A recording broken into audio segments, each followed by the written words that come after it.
আসসালামু আলাইকুম, স্বাগতম দ্য ওয়ার্ল্ড ব্রিফ সংবাদে। আমি মোহাম্মদ জায়েদ গাজী আজকের সব আন্তর্জাতিক খবর নিয়ে হাজির হয়েছি। শুরুতেই জানিয়ে দিব সংবাদ শিরোনাম, তারপর বিস্তারিত। ইরানের সঙ্গে যুদ্ধের দ্বারপ্রান্তে যুক্তরাষ্ট্র। যুক্তরাষ্ট্রের সঙ্গে অর্থনৈতিক সুবিধাভিত্তিক চুক্তি চায় ইরান। যুক্তরাষ্ট্রের সঙ্গে আলোচনার পরই রাশিয়াকে নিয়ে যৌথ মহড়ার ঘোষণা ইরানের। হরমুজ প্রণালী বন্ধ করে ইরানের সামরিক মহড়া। ইরানের সঙ্গে যুদ্ধের প্রস্তুতি নেওয়ার নির্দেশ নেতানিয়াহুর। এই বিষয়ে আপনার মতামত কমেন্টে জানান এবং যুদ্ধের সব আপডেট আগে পেতে চ্যানেলটি সাবস্ক্রাইব করে যাবেন। আসসালামু আলাইকুম, স্বাগতম জানাচ্ছি দ্য ওয়ার্ল্ড ব্রিফ সংবাদে। আমি মোহাম্মদ জায়েদ গাজী। এতক্ষণ শুনছিলেন সংবাদ শিরোনাম, এবার বিস্তারিত। আন্তর্জাতিক ভূ-রাজনীতির প্রেক্ষাপটে বর্তমানে সবচেয়ে আলোচিত এবং উত্তেজনাকর বিষয়টি হল যুক্তরাষ্ট্র এবং ইরানের মধ্যকার চরম বৈরী সম্পর্ক, যা সাম্প্রতিক সময়ে এমন এক পর্যায়ে পৌঁছেছে যে বিশ্লেষকরা মনে করছেন দুই দেশ এখন আক্ষরিক অর্থেই যুদ্ধের দ্বারপ্রান্তে দাঁড়িয়ে আছে। কারণ বিগত কয়েক মাস ধরে মধ্যপ্রাচ্যে যে ধরনের সামরিক তৎপরতা এবং পাল্টাপাল্টি হুমকির সংস্কৃতি দেখা গেছে, তা অতীতের যে কোনো সময়ের চেয়ে অনেক বেশি বিপজ্জনক এবং স্পর্শকাতর। আপনারা হয়তো লক্ষ্য করেছেন যে সাম্প্রতিক সময়ে পেন্টাগন মধ্যপ্রাচ্যে তাদের সামরিক উপস্থিতি ব্যাপকভাবে বৃদ্ধি করেছে এবং এর বিপরীতে ইরানও তাদের ক্ষেপণাস্ত্র কর্মসূচির উন্নয়ন ঘটিয়ে যাচ্ছে, যা ওয়াশিংটনের জন্য বড় মাথা ব্যথার কারণ হয়ে দাঁড়িয়েছে। বিশেষ করে পারস্য উপসাগরে মার্কিন রণতরীর উপস্থিতি এবং ইরানের ড্রোন প্রযুক্তির অবিশ্বাস্য উন্নতি দুই দেশের মধ্যকার স্নায়ুযুদ্ধকে সম্মুখ যুদ্ধের দিকে ঠেলে দিচ্ছে কিনা তা নিয়ে আন্তর্জাতিক মহল গভীর উদ্বেগ প্রকাশ করছে। বিষয়টি কেবল দুটি দেশের মধ্যে সীমাবদ্ধ নেই, বরং এর সঙ্গে জড়িয়ে আছে তেল বাণিজ্যের নিরাপত্তা, লোহিত সাগরের পরিস্থিতি এবং ইসরায়েল সহ মধ্যপ্রাচ্যের অন্যান্য মিত্র দেশগুলির নিরাপত্তা ব্যবস্থা, যার ফলে যুক্তরাষ্ট্র তাদের কৌশলগত অবস্থান থেকে এক চুলও ছাড় দিতে নারাজ।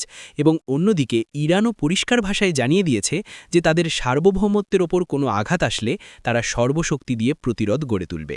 তবে যুদ্ধের এই দামামা কি কেবলই রাজনৈতিক চাপ সৃষ্টির কৌশল, নাকি সত্যিই আমরা বড় কোনো সংঘাতের দিকে এগিয়ে যাচ্ছি, তা নিয়ে সামরিক বিশেষজ্ঞরা ভিন্ন ভিন্ন মত দিচ্ছেন। কেউ বলছেন এটি আলোচনার টেবিলে সুবিধাজনক অবস্থান তৈরির চেষ্টা, আবার কেউ মনে করছেন সামান্য একটি ভুল বোঝাবুঝি বা অসতর্ক পদক্ষেপ পুরো অঞ্চলকে আগুনের কুণ্ডলিতে পরিণত করতে পারে। এমতাবস্থায় সাধারণ মানুষের মনে প্রশ্ন জাগা স্বাভাবিক যে বিশ্ব কি আরেকটি বড় যুদ্ধের ধকল সামলাতে পারবে? কারণ ইউক্রেন ও গাজা পরিস্থিতির পর বিশ্ব অর্থনীতি এমনিতেই ধুঁকছে। তাই নতুন করে যুক্তরাষ্ট্র ও ইরানের মধ্যে যুদ্ধ শুরু হলে জ্বালানি তেলের দাম আকাশচুম্বী হতে পারে এবং সাপ্লাই চেইন ভেঙে পড়তে পারে, যা উন্নয়নশীল দেশগুলির জন্য বড় বিপর্যয় ডেকে আনবে। আপনারা যারা নিয়মিত আন্তর্জাতিক খবর রাখেন তারা নিশ্চয়ই জানেন যে ওয়াশিংটনের কট্টরপন্থীরা ইরানের বিরুদ্ধে কঠোর ব্যবস্থা নেওয়ার পক্ষে থাকলেও বাইডেন প্রশাসন কূটনৈতিক উপায়ে সমাধান খোঁজার চেষ্টা করে যাচ্ছে। কিন্তু তেহরানের অনড় অবস্থান এবং ওয়াশিংটনের অভ্যন্তরীণ রাজনৈতিক চাপের কারণে পরিস্থিতি ক্রমেই জটিল হচ্ছে। এই যখন পরিস্থিতি, তখন আপনার কি মনে হয় যুক্তরাষ্ট্র কি শেষ পর্যন্ত ইরানে হামলা চালাবে নাকি কূটনৈতিক পথেই হাঁটবে? আপনাদের মূল্যবান মতামত অবশ্যই কমেন্ট করে জানাবেন, কারণ আপনাদের প্রতিটি মতামত আমাদের কাছে অত্যন্ত গুরুত্বপূর্ণ। এবং ভিডিওটি ইনফরমেটিভ মনে হলে এখনই একটি লাইক দিয়ে আমাদের সঙ্গেই থাকুন। যুদ্ধের এই তীব্র উত্তেজনার মাঝেই একটি চমকপ্রদ এবং কিছুটা বিপরীতমুখী খবর হল ইরান যুক্তরাষ্ট্রের সঙ্গে একটি অর্থনৈতিক সুবিধাভিত্তিক চুক্তি করতে আগ্রহী, যা আন্তর্জাতিক সম্পর্কের ক্ষেত্রে একটি বড় ধরনের প্যারাডক্স বা বৈপরীত্য হিসেবে দেখা হচ্ছে। কারণ একদিকে যখন যুদ্ধের হুমকি চলছে, তখন অন্যদিকে তেহরান তাদের ভঙ্গুর অর্থনীতিকে বাঁচাতে ওয়াশিংটনের সঙ্গে সমঝোতায় পৌঁছাতে চাইছে। ইরানের অর্থনীতির বর্তমান অবস্থা পর্যালোচনা করলে দেখা যায় যে বছরের পর বছর ধরে চলা কঠোর আন্তর্জাতিক নিষেধাজ্ঞা বা স্যাংশনসের কারণে দেশটির মুদ্রাস্ফীতি এবং বেকারত্ব চরমে পৌঁছেছে, যার ফলে অভ্যন্তরীণ অসন্তোষ বাড়ছে এবং সাধারণ মানুষের জীবনযাত্রার মান নিচে নেমে যাচ্ছে। তাই ইরান সরকার এখন চাইছে এমন একটি দীর্ঘমেয়াদী চুক্তি করতে যা তাদের তেল বিক্রির ওপর নিষেধাজ্ঞা শিথিল করবে এবং আন্তর্জাতিক ব্যাংকিং চ্যানেলে তাদের পুনরায় প্রবেশের সুযোগ করে দেবে।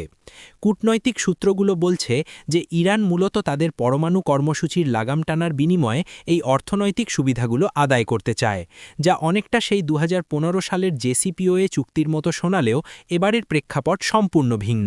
কারণ ইরান এখন অনেক বেশি ইউরেনিয়াম সমৃদ্ধ করেছে এবং তাদের হাতে এমন সব প্রযুক্তি আছে যা আগে ছিল না। তাই যুক্তরাষ্ট্র এই প্রস্তাবে কতটা সাড়া দেবে তা নিয়ে সংশয় রয়েছে।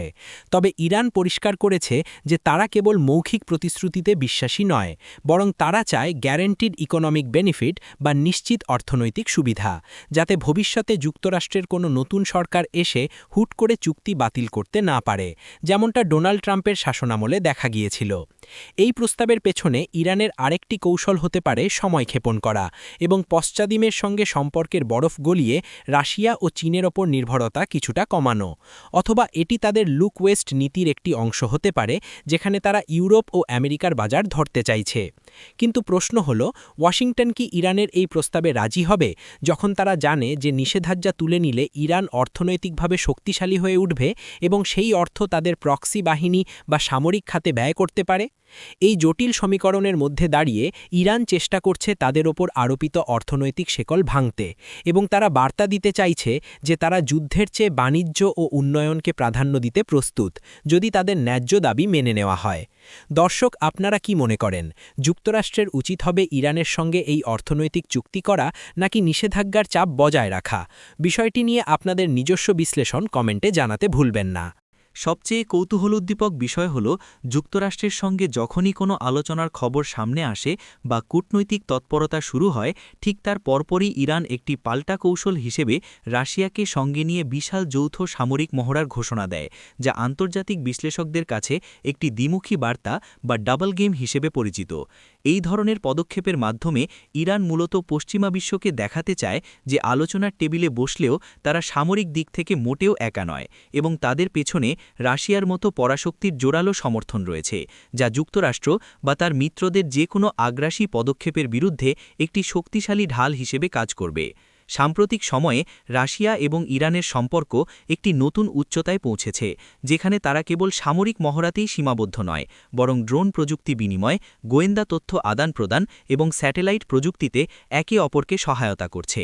আর যুক্তরাষ্ট্রের সঙ্গে আলোচনার ঠিক পরপরই এই মহড়ার ঘোষণা দেওয়াটা ওয়াশিংটনের জন্য একটি স্পষ্ট সতর্কবার্তা যে ইরানকে দুর্বল ভাবার কোনো সুযোগ নেই। এই যৌথ মহড়াগুলো সাধারণত ভারত মহাসাগর বা ওমান সাগরের মতো কৌশলগত গুরুত্বপূর্ণ স্থানে অনুষ্ঠিত হয়, যেখানে যুক্তরাষ্ট্র এবং ন্যাটোর উপস্থিতি রয়েছে। ফলে রাশিয়ার যুদ্ধজাহাজ এবং ইরানের স্পিডবোটগুলোর এই যৌথ প্রদর্শনী পশ্চিমা নৌবাহিনীর জন্য একটি বড় চ্যালেঞ্জ হয়ে দাঁড়ায়। সামরিক বিশেষজ্ঞরা বলছেন যে এই মহড়ার মাধ্যমে ইরান দুটি লক্ষ্য অর্জন করতে চায়। প্রথমত, আলোচনার টেবিলে নিজেদের অবস্থান শক্ত করা বা বার্গেনিং চিপ বাড়ানো, এবং দ্বিতীয়ত, রাশিয়ার সঙ্গে তাদের মৈত্রী যে অটুট তা বিশ্বকে জানিয়ে দেওয়া।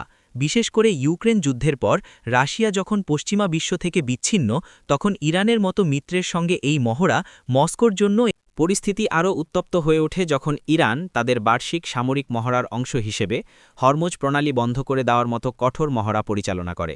কারণ হরমুজ প্রণালী হল বিশ্বের জ্বালানি সরবরাহের প্রধান ধমনী বা চোক পয়েন্ট, যেখান দিয়ে বিশ্বের মোট তেল বাণিজ্যের প্রায় 20-30% পরিবাহিত হয়। ইরান যখনই এই প্রণালীতে মহড়া চালায় বা এটি বন্ধ করার হুমকি দেয়, তখনই বিশ্ববাজারে তেলের দাম অস্থির হয়ে ওঠে এবং পশ্চিমা দেশগুলোর মধ্যে তীব্র প্রতিক্রিয়া সৃষ্টি হয়। কারণ এই পথটি বন্ধ হয়ে গেলে কেবল মধ্যপ্রাচ্য নয়, বরং ইউরোপ, এশিয়া এবং আমেরিকার অর্থনীতিতে ভয়াবহ ধস নামতে পারে। ইরানের এই মহড়াটি ছিল অত্যন্ত সুপরিকল্পিত, যেখানে তারা দেখিয়েছে কিভাবে তাদের দ্রুতগামী স্পিডবোট, সাবমেরিন এবং অ্যান্টিশিপ মিসাইল ব্যবহার করে এই সংকীর্ণ জলপথটি পুরোপুরি অবরুদ্ধ করে দেওয়া সম্ভব, এবং বিদেশি যে কোনো জাহাজকে আটকে দেওয়া বা ধ্বংস করা তাদের জন্য কয়েক ঘণ্টার ব্যাপার মাত্র। এই মহড়ার মাধ্যমে ইরান মূলত বিশ্ববাসীকে মনে করিয়ে দিচ্ছে যে তাদের হাতে বিশ্ব অর্থনীতির সুইচ রয়েছে, এবং তাদের উপর যদি সামরিক আগ্রাসন চালানো হয় তবে তার পরিণতি ভোগ করতে হবে পুরো বিশ্বকে।